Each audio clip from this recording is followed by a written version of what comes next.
মানুষ কতভাবে ঠকানোর চেষ্টা করে সেটা যদি আপনি বুঝতে পারতেন তাহলে তো আপনি কখনোই ঠকে যেতেন না। আপনি সেটা বুঝতে পারেন না বলেই কিন্তু সবসময় ঠকে যান। আসসালামু আলাইকুম, সবাই কেমন আছেন? আলহামদুলিল্লাহ, আল্লাহর রহমতে আমরা অনেকটা ভালো আছি। নতুন একটা ভিডিও নিয়ে আপনাদের মাঝে চলে আসলাম।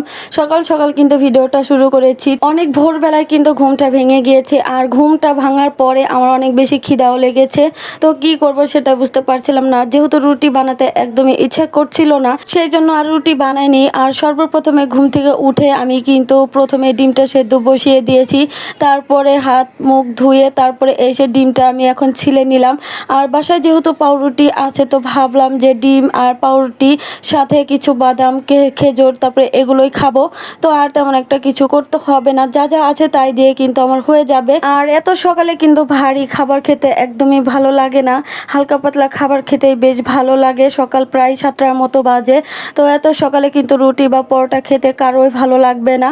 তো চা কফি আমি এগুলো অনেক দিন ধরে খাই না, আর ডক্টর এখন আমাকে এগুলো খেতে নিষেধ করেছে বলেই কিন্তু আমি চা কফি খাওয়া বাদ দিয়েছি, একদমই খাই না বললেই চলে। তো এগুলোর ধারের কাছে আমি যাই না, কি খেতে মন চায় কিন্তু কখনোই খাই না।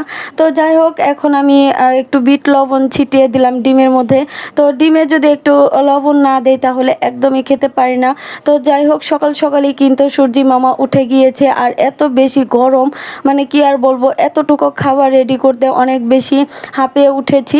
মানে নিজের খাবারটা নিজে তৈরি করে খাবার খাওয়া অনেক বেশি কঠিন আমার।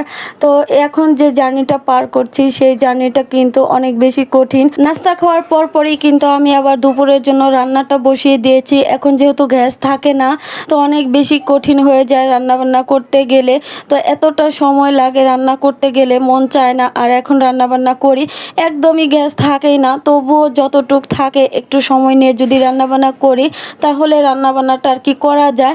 তো যাই হোক, আমি কিন্তু ওই সকালবেলায় ডালটা সিদ্ধ করে রেখেছিলাম ডাল রান্না করব বলে। ডালটা সেদ্ধ হওয়ার পর আবার সাথে সাথে আমি আলু ভর্তার জন্য আলু সেদ্ধ বসিয়ে দিয়েছিলাম, যাতে এগুলো সেদ্ধ হওয়ার পর আমি ভাত বসানোর জন্য গরম পানিটা বসিয়ে দিতে পারি।